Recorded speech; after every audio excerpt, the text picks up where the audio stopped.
Hello, hello, Cancer Collective, Sun, Moon, and Rising. Ako po si James. Kamusta po kayong lahat? And welcome po sa James Tarot PH. Diretso na po tayo sa inyong weekly reading for May 19 to 25. So Cancer, kunin mo lang yung makaka-resonate ka ha and leave the rest. Yung pong ibang impormasyon ay para po sa ibang Cancer yun. Kaya gamitin mo ang iyong intuition para makuha mo yung mga akmang messages. Bigwigal lumabas. Ace of Cups, something is entering in your life this week that will make you so happy. So, abangan natin yan isang magandang mensahe from your spirit guides pasimula pa lang sa iyong reading today, Cancer. So, kunin mo lang yung resonate ka like I've said at taalasan mo ang iyong intuition para makuha mo yung akmang messages this time around para sa iyo, Cancer. Okay? Thank you again, Cancer, for all of your donations. Saka po sa mga hindi nag-i-skip ng ads. Maraming salamat po sa bawat pag-view nyo po sa ating readings every time na nag-reading po tayo for Cancer. Thank you po for your support and generosity and kindness dito po sa James Tarot PH. So Cancer, ano naghihintay sa inyo ngayong May 19 to 25? Inhale and exhale. At the center of your reading, you have the Judgment card. Beautiful. In the area of what you want, you have the Hermit card. Lovely, lovely. In the area of what you need, you have the Five of Pentacles. In the area of what's affecting your current energy, you have the Knight of Wands. Beautiful, beautiful. In the area of your near future, you have the Magician. Wow! Something's brewing para sa'yo. Isang manifestation ang matutupad for you. Congratulations. In the area of your challenge this week, you have the Knight of Swords. In the area of your fortune, you have the Five of Cups. Beautiful, beautiful. In the area of your divine advice, meron kang Strength card. At ang outcome mo this week, Cancer, you have the Emperor. Wow, okay.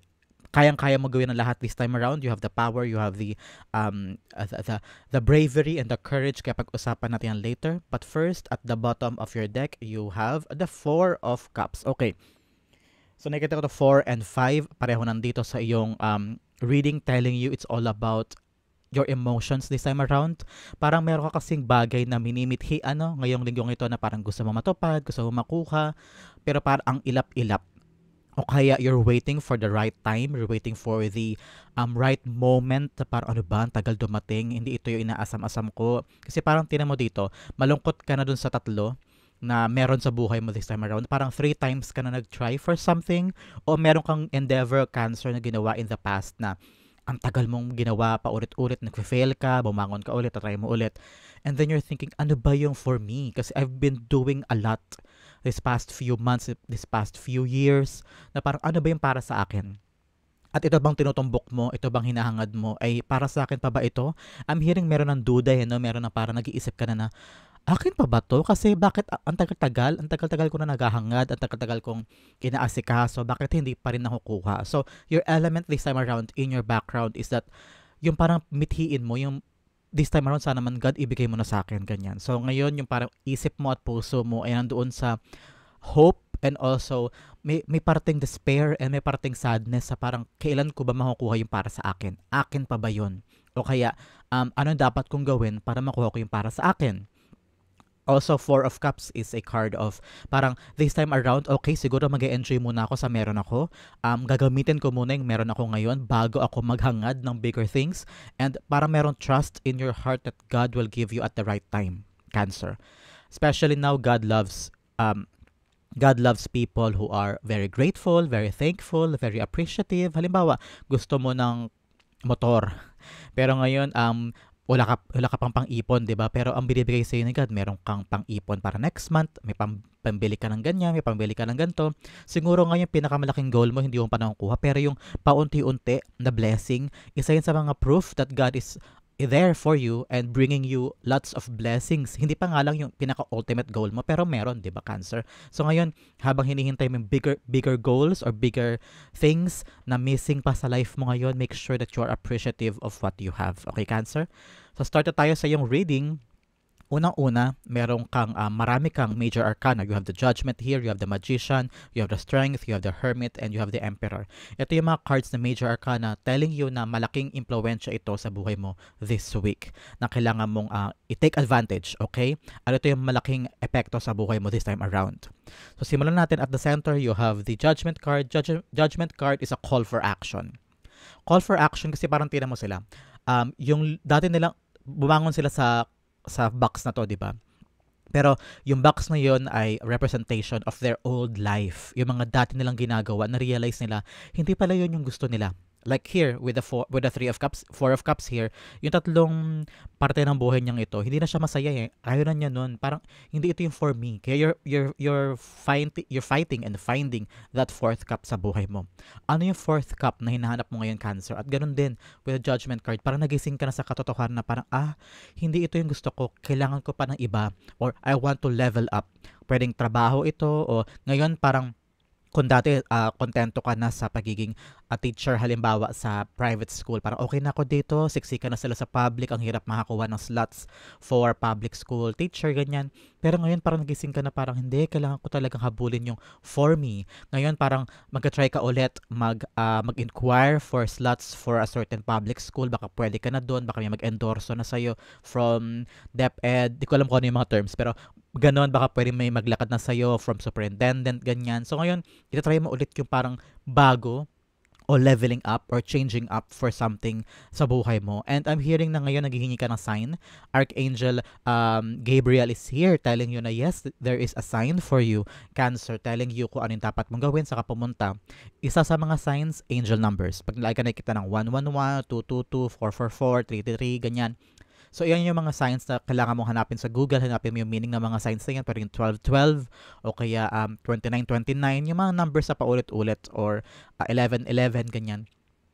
Yan na yung mga signs from your spirit guides and angel guides telling you a certain meaning. So, hanapin mo lagi sa Google kapag nakahanap ka ng ganun. At the moment na makita mo yung mga numbers na yun. At ano yung naramdaman mo at iniisip mo at the moment na nakita mo yun. Kasi magkaugnay yan. For others, I'm seeing here na parang pag nakita ka ng quotes sa Facebook o Instagram, parang quotes and then bigla kang maapektuhan. Isa yan sa mga messages sa'yo ng yung spirit guides mo na kailangan mo daw malaman at that moment. Okay? So ngayon may pagising na in your part, Cancer, na parang okay, actionan ko na ito. Kung talagang hinahanap ko tong para sa akin na to, tong fourth cup na to, I need to take action on it at magising ako sa katotohanan na yung mga bagay in the past ay hindi na siguro tugma sa'yo o gusto mo nang baguhin. Ngayon, para magbago daw, siguro kailangan mo ng initial action. Parang initial step, unang hakbang para matupad ito. Pero ang maganda, gising ka na. Alam mo na yung gagawin mo at hindi ka na magkakasya pa for less and you are now trying to change your life for the better. The Judgment card's being clarified by the Six of Swords. Yes, ang ganda nito because you're now in a transition. Six of Swords kasi parang paandar ka na patungo dun sa mas maayos sa buhay, patungo dun sa pag-abante ng buhay mo. Kapag nagising ka na sa isang katotohanan about what's missing in your life, I'm seeing na talagang magiging kompleto na yung isip mo. You know now the path moving forward.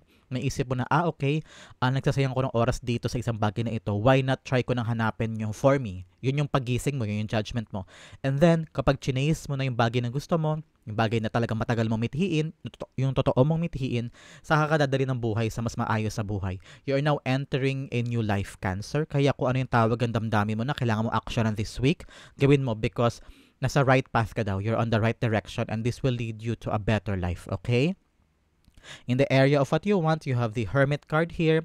Ngayon ang dayo mong questions. Ano, Cancer? Parang minsan ayaw mo makipag-usap kung kani-kanino, ayaw mong i-share yung problema mo pag medyo malungkot ka o nag-iisa ka, tinatanong ka nila, huy, ano nangyari sa'yo, bakit? Ayaw mo i-share, ayaw mong sabihin, ayaw mo ilabas yung nararamdaman mo because, I don't know, maybe ayaw mo makaabala, ayaw mo makadagdag sa problema nila o kaya nahihiya ka for judgment na baka husgahan ka ng mga taong ito kaya sinasarili mo na lang There are a lot of moments in your life this week na parang mag-isa ka and you're really thinking hard because ang lungkot-lungkot ng energy dito ni Fourth of Cups sa parang ano ba, meron akong hinihintay bakit hindi dumarating, meron akong inaasahan bakit hindi dumarating, meron pinangako sa akin bakit hindi natupad, meron akong inasikaso na sobrang tagal pero parang nauwi sa wala yung effort mo, ganyan. So ngayon, you're waiting for that blessed opportunity. At ikaw hinahanap mo sa sarili mo din, parang soul searching ito si Hermit eh. Tinan mo siya, matanda na siya, hindi ko naman sinasabing matanda ka na. Itong si Hermit matanda. Yung symbol na ito, na parang naglakad siya sa bundok, hinahanap niya yung kasagutan sa mga tanong niya. And then, yun, tumanda na siya sa bundok. And then, itong staff na hawak niya, ito yung wisdom. Ito yung parang naipon na mga lessons and wisdom sa buhay niya. Ngayon, matalino na siya. Alam niya kung paano tatahakin ang buhay niya. At yung lantern na ito, yan yung liwanag o yan yung parang liwanag sa daan niya. Pero hindi niya na-realize na yung liwanag na yun yung sagot sa mga tanong niya. So, ano ibig sabihin nun? Ibig sabihin ng the Hermit, the answers are within you, Cancer.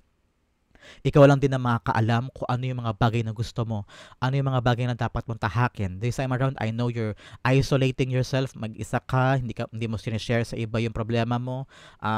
You want also to be alone kasi mas tahimik siguro, mas nakakapag-isip ka o mas payapa o mismo ina-isolate mo because ayaw mong magasgas o ayaw mong matouch man lang yung subject kaya ikaw umiiwas ka sa kanila.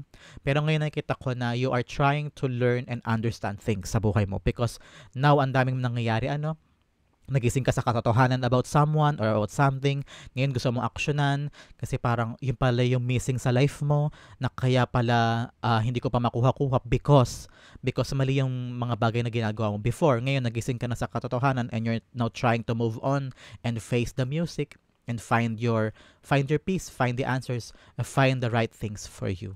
The Hermit cards being clarified by the Queen of Cups. Yes, ngayon, ginaguard mo rin ang puso mo.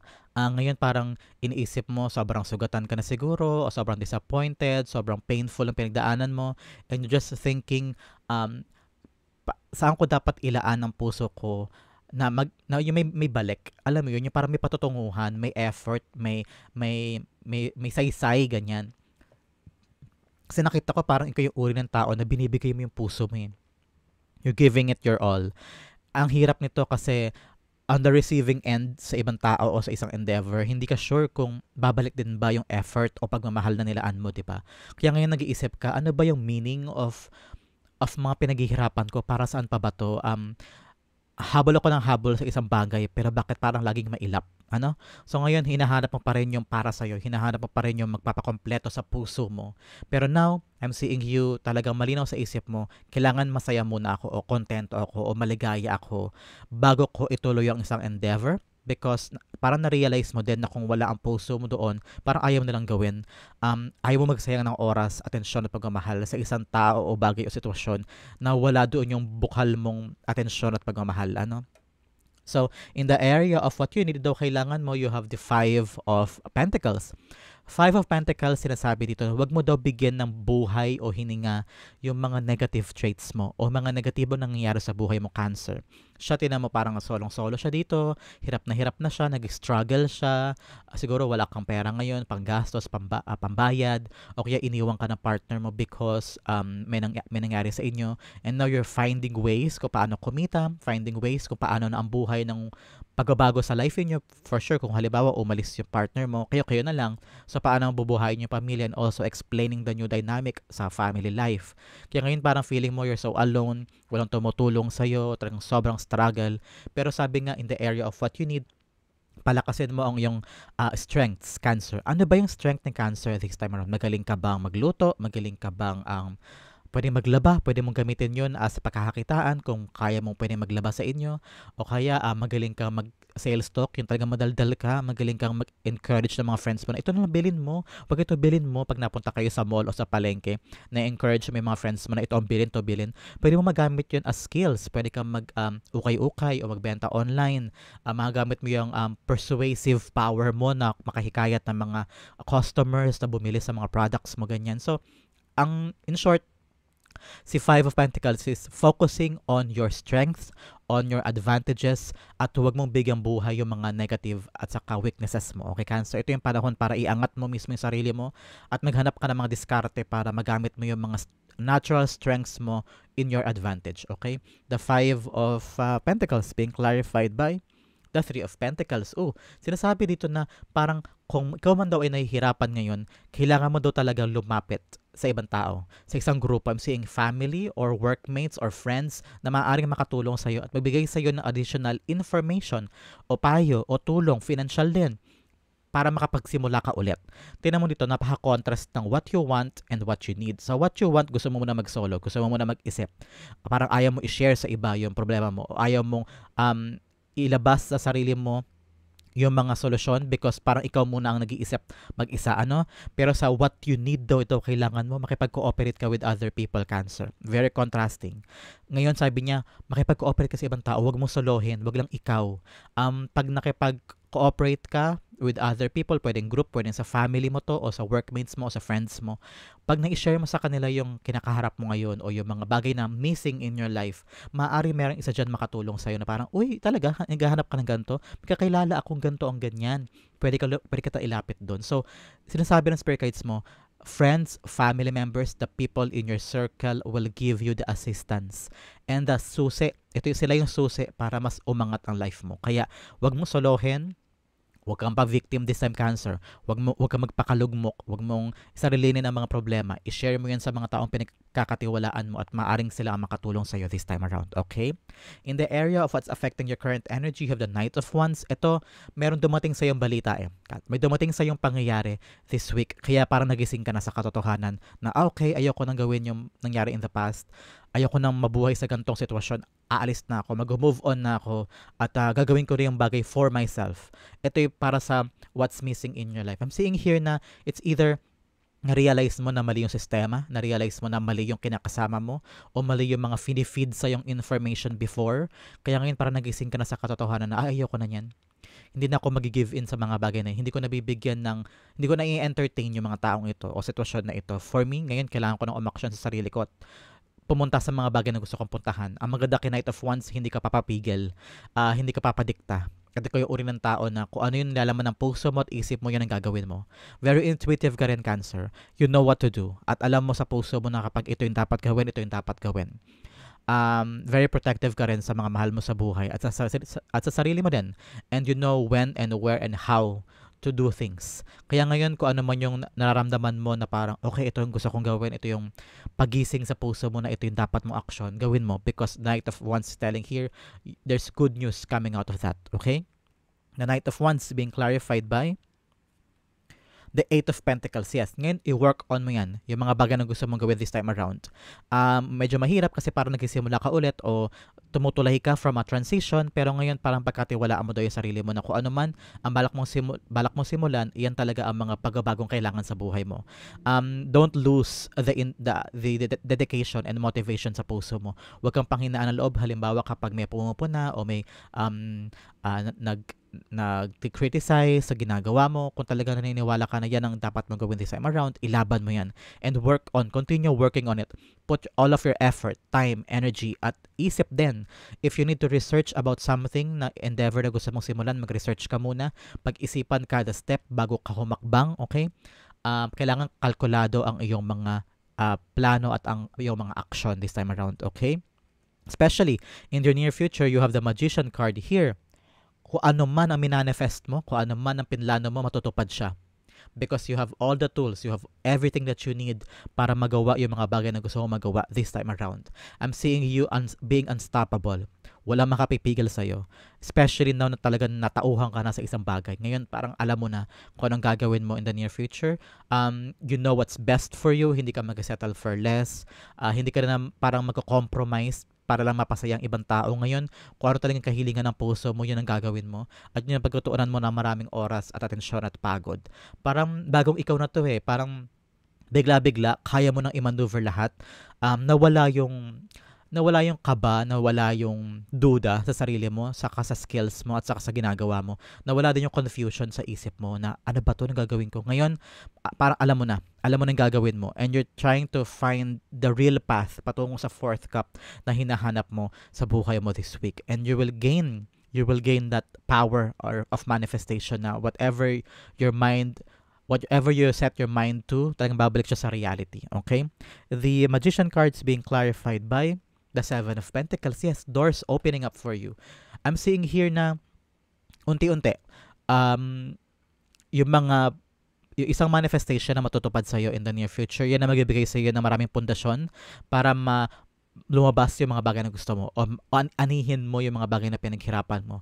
I'm seeing here, have confidence. You will now have the confidence to try something, simulan isang bagay, at pag tinanim mo yun, magtutubo siya for something na talagang stable sa buhay mo. Halimbawa, gusto mo in the near future, binalak mo magtayo ng computer shop o kaya water refilling station o kaya laundry shop. Nakita ko bigla yung parang shop, maraming tao. Yung pinundar mo na yan, talagang tutubo yan at lalaki. at magiging mapapakinabangan mo yun for a very long time. Ngayon nakikita ko dito kung hindi man po negosyo ang balak mong gawin in the near future, maaring trabaho o passion project, kahit anumang endeavor, Cancer, na kapag nilaksan mo ang loob mo, ginamit mo lahat ng skills mo at kakayanan mo, aani ka talaga ng marami sa buhay mo, okay? Make sure na may confidence ka at wala ka ng duda. Remove mo yung duda mo sa kakayanan mo, Cancer, okay? In the area of your challenge this week, you have the Knight of Swords. Knight of Swords telling you, mag-isip ka daw muna ha, huwag ka padalos-dalos.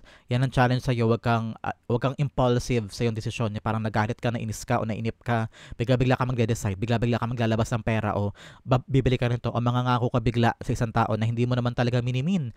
At that moment lang, yun lang ang desisyon mo, pero pag pinagnilay-nilayan mo mamayang gabi, iba na pala yung gusto mong gawin. So make sure na kapag meron kang desisyon, pag-isipan mo muna at huwag kang a-action basta-basta, okay?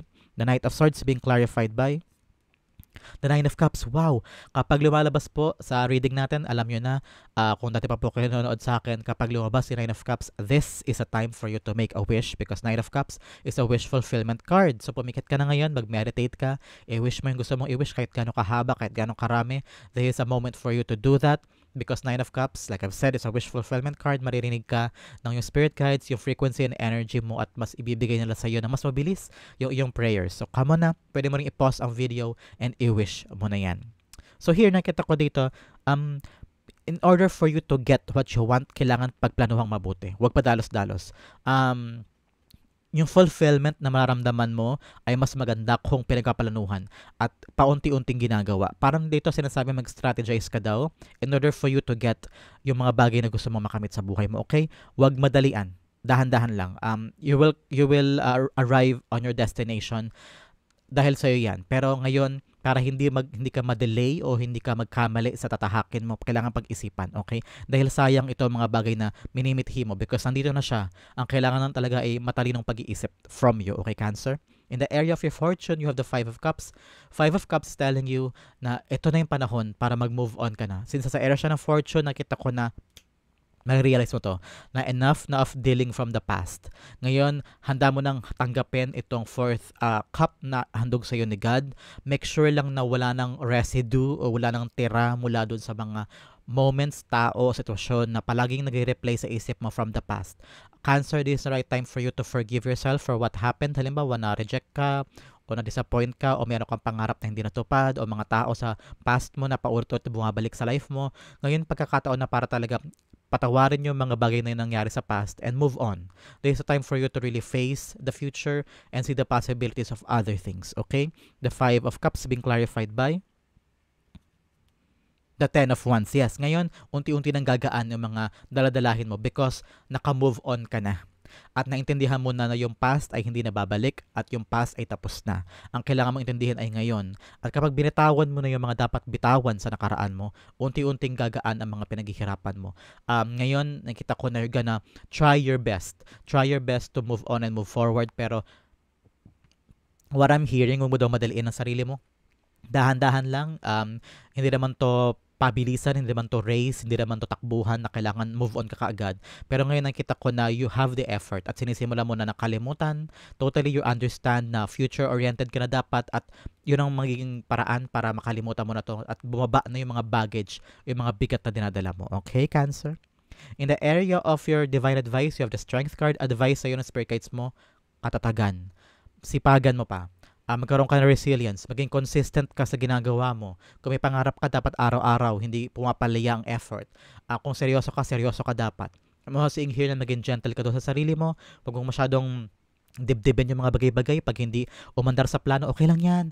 I can still try again tomorrow. Parang you are now learning that everything is a process and makukuha mo yung pangarap mo sa tiyaga, tiwala at pagmamahal sa sarili and also consistency, okay? The Strength cards being clarified by the Ten of Swords. Yes, ngayon nakita ko talaga na dapang-dapa ka na o sinasabi ng spirit guides mo na kapag lugmok ka at nahihirapan ka at parang feeling mo walang help, ang kailangan mo lang talaga ay sarili mo, katatagan.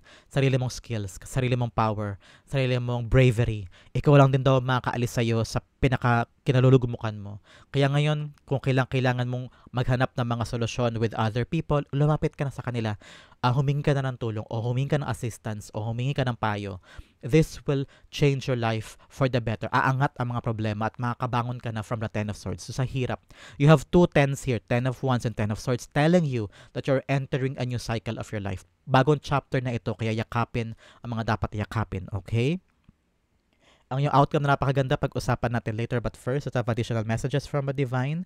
Ano yung mga dagdag nilang mensahe para sa'yo this time around, Cancer?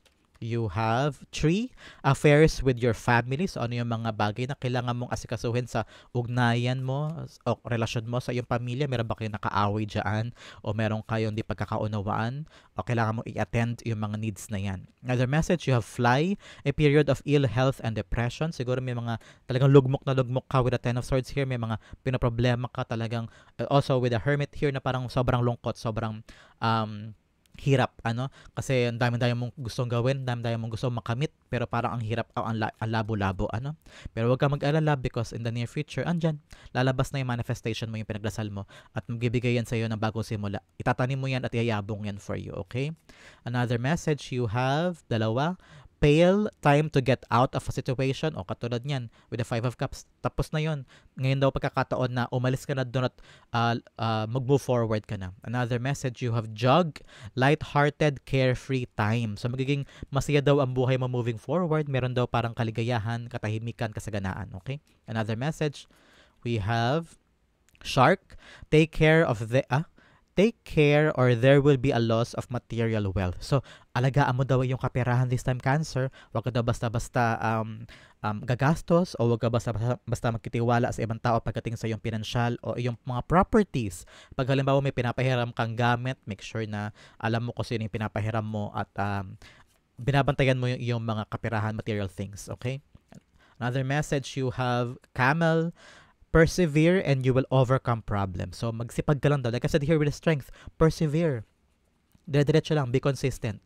Maging masugid, maging masigasig ka daw. Yan. Another message, you have bag, something important such as a new job or a raise o sa naghahanap sa inyo ng trabaho dyan o aumento sa sahod. Ayan, na isang confirmation. Meron ka daw aasahan na ganyan. Another message, you have dark woman, dealings or relationship with a woman with dark complexion or hair. So, pwedeng babaeng morena daw sa buhay mo o itim ang buhok na maaaring pwede mong kausapin, bibigay sa'yo ng importansya this week o blessing o kaya relasyon na dapat ayusin sa tao na iyan. Okay? Another message, you have flute, disappointment in a friend or lover. So, kung 4 of Cups also is a card of disappointment. So, kung may disappointed ka man sa iyong lover o sa iyong friend, this is a confirmation na ayusin na ang dapat ayusin. Okay? Another message to Malon. Kaya kunin natin sila. You have pineapple, reconciliation, yes, for a friend or a lover. You have lion, time to act. Oh, like I've said here with judgment card, ito daw ang panahon para aksyonan at gumawa ka na ng kilos mo. Man, dealings or relationship with a man. So, pwedeng lalaki at babae ito sa buhay mo na kailangan mo ng asikasuhin at kausapin, ayusin ang mga bagay-bagay. Valley, deep personal strength and peace that assures success. So, ito yung mga bagay na magaganap sa iyo this time around. Itong air na kailangan pag-focus on this whole week, Cancer, you have indecision. I use my intuition in all aspects of life. So ito, ngayong linggong ito, sinasabi ng spirit guides mo na pagkatiwalaan mo ang iyong intuition, ang iyong kutob sa mga desisyon mo. Okay? Yung outcome na napakaganda, tugmang-tugma sa indecision, you have the Emperor. Si Emperor, kapag nag-decision siya, yun, paninindigan niya. Alam niya ang kanyang gagawin, pero pinag-iisipan niyang mabuti. Wais siya, hindi siya susugod, hindi siya kikilos, hindi siya magkasalita hanggat hindi siya sure. That's a very, very good quality ni Emperor. Pero lagi siyang handa. Kung anong mangyari, kung anong aberya, kung anong magandang bunga, handa siya. Meron siyang plan A, plan B, plan C. At yun ang kailangan mo i-embody this time, Cancer. I'm also seeing here na dapat to matapang ka. Matapang kang harapin at hanapin at sugsugin yung mga bagay na gusto mo. Hindi daw siya darating kung halimbawang hindi mo siya bibigyan ng oras at effort, Cancer. Make sure that you're active player in your life right now. At i-chase ang dapat i-chase, pero maging matalino, maging wais, at maging prepared. Pag-isipan mabuti ang bawat hakbang bago simulan. Okay? The Emperor cards being clarified by the 7 of Wands. Yes, now, parang nakikita ko dito that you have also to make sure that you are ready to defend yourself. Ang daming tao sa paligid mo ang tataas ang kilay, ipapoke ka, ipaprovoke ka, i-chismis ka o pagdududahan ng kakayanan mo. Siguro I'm seeing someone in work na parang pinanghinaan ka ng loob because someone in your work ay parang mga toxic, masyadong machismis, masyadong mga alta, kala mo silang tagapagmana ng kumpanya, ganyan. So ngayon, parang keep your peace, keep your light. Parang ikaw, huwag ka nang paapekto sa ginagawa nila. Parang maging matalino ka sa mga laban mo. Hindi lahat ng laban ay nilalabanan. Ngayon, parang paratilihin mo ang iyong katahimikan, ang iyong peace. Kung ano yung trabaho mo, gawin mo lang. At kung ano yung importante, yun na lang ang pahalagahan mo. Okay? Wow, Cancer. That is your May 19 to 25 reading. Sa po kayo nakarelate, sa po kayo nakaresonate. Comment down below and I'll be reading your messages. Thank you again for watching. This has been James for James Tario PH. God bless everybody.